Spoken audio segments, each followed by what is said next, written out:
Hi folks, Rick here. Welcome to my channel.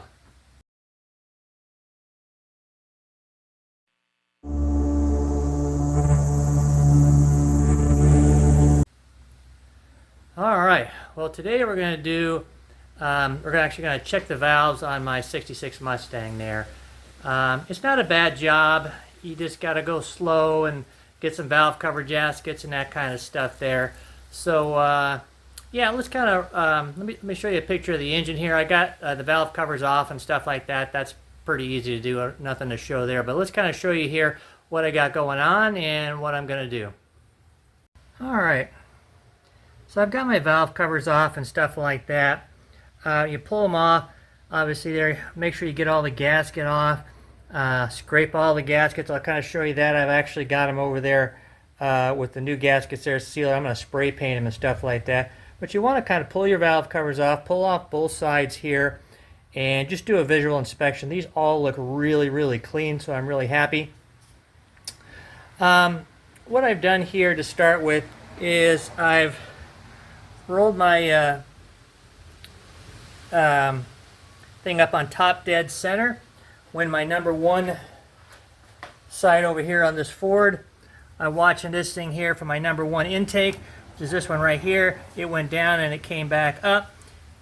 This was closed and then I rotated another half.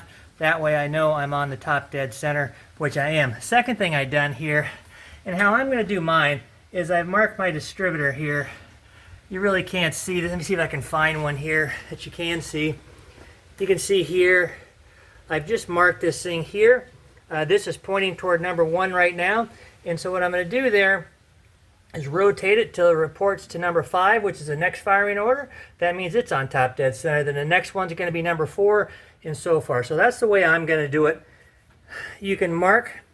Another good way of doing it there, and I just can't get in there, but every 1/4 rotation of your crankshaft, the next cylinder in your firing order comes up to top dead center. So if this is 1, if you could draw a line here 1/4 of the way, half, and then 3/4, what you do is rotate this thing this way until the next line come up. Your next piston's on top dead center, which in my case is number 5, and you can adjust that one. Rotate it 1/4 turn till the next one came up, which would really be 180. That would be number 4 in my standpoint. So you can kind of do it that way if you like. There's another one there where you watch where the intake valve is closing or opening and that kind of stuff there. I've just never done it that way. But do a little research. Do whatever way is easiest for you. Doing my distributor is the way I like to do it.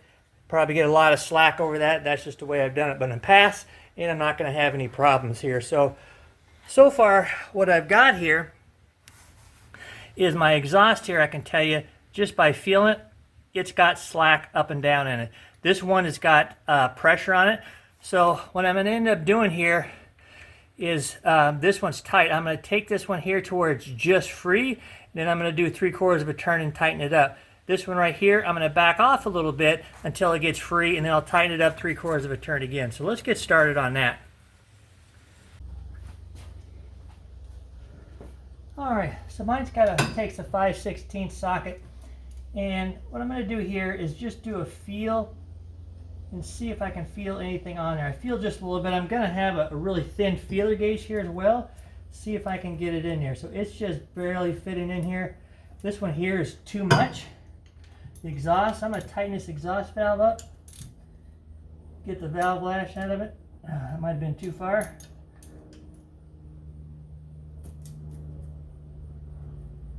Yeah, I think that's pretty good. Alright. So that's really good. Now I want to pull my dipstick out here. So I've got these things here set about flush is where I want. And so I want about 3/4 of a turn here. So I'm going to tighten this up here. Going to go down. That's about half.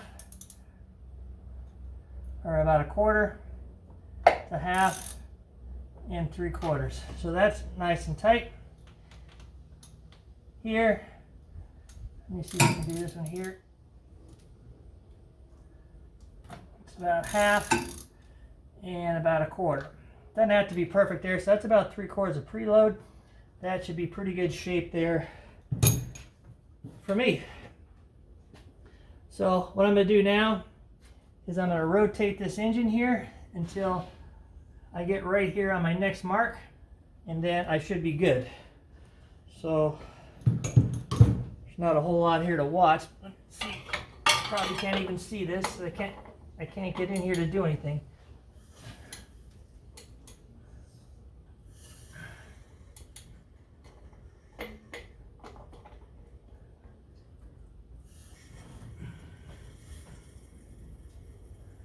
There we go. It's definitely compression. I can hear it.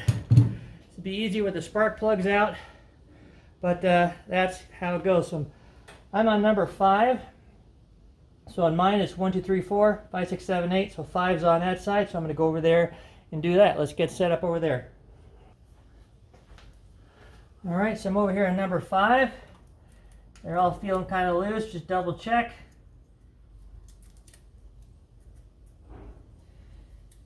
Yeah, I can't get anything. That one's feeling pretty good. Let me just loosen it up just a little bit.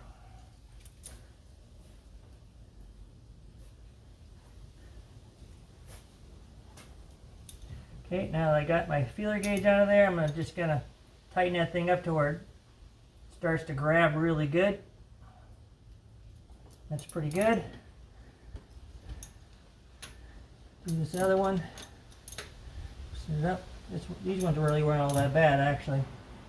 Probably a little loose. They're not going to be. All right, so that's good there on that one. So we're going to go ahead here, do 3/4 on this one. 1, 2, 3. Doing a 1/4 turn at a time. 1, 2, 3. All right. So we should be in good shape with that. That's really it. I'm going to go around and do all these ones, and we'll continue on from that point. All right, folks, so I've gone all the way around and just kept following the procedure there. My number 1 exhaust valve over here, and I think the exhaust valve here on number 5 were actually loose. There was a few other ones there that weren't loose, but the second you backed them off like less than a 1/4 turn, you could get the feeler gauge in there, and so that means that they weren't adjusted properly. They weren't loose, but they weren't where they needed to be. Some of them there looked like they were in, a fair amount of them looked like they were actually adjusted properly. So I got all the way around. It makes it nice and easy doing it this way. You only got to turn the crankshaft around twice. You'll get every one of them on top dead center, but do whatever way you feel right. This is the way I do it there. There's a lot of different stuff out there, but these are all adjusted. Gonna go ahead here. I've cleaned out my valve covers, painted them. I got a gasket there glued to the bottom there. So I got a neoprene one. If you want to use cork, whatever, make sure you glue it to your valve cover. That way it sticks there. Just go around, double check here on your head that there's no little gasket there. I've kind of wiped it down with some brake clean. Get it nice and dry. And so now I'm going to screw my valve covers up by the paint on them by trying to get them in there and put them down. So let's get started with that. All right, got my valve covers on. Didn't tear the paint off them too much. You want to just make sure here that you don't got any wires underneath it or anything like that. So just make sure it's sitting on there good. All your wires out. I got to go back and wire tie some stuff. I want to check everything there, but everything's good. I've done a double check there and make sure I've got my all my wrenches out. I got to stick my battery cable back on here. Now I'm going to go fire this thing up and we'll see what it does.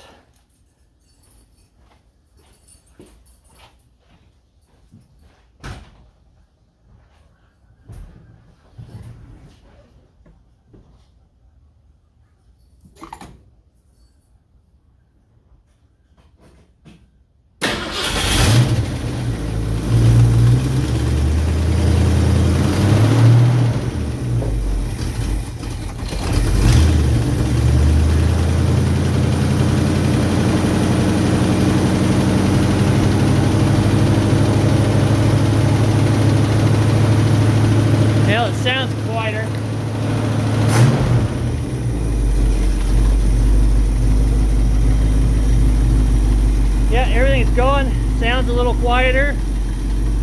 Again, it wasn't really that bad, but yeah, looks like it's all good there. The thing's cold, but it looks like it's running good.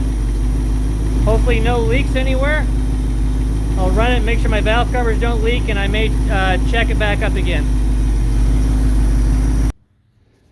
All right, folks.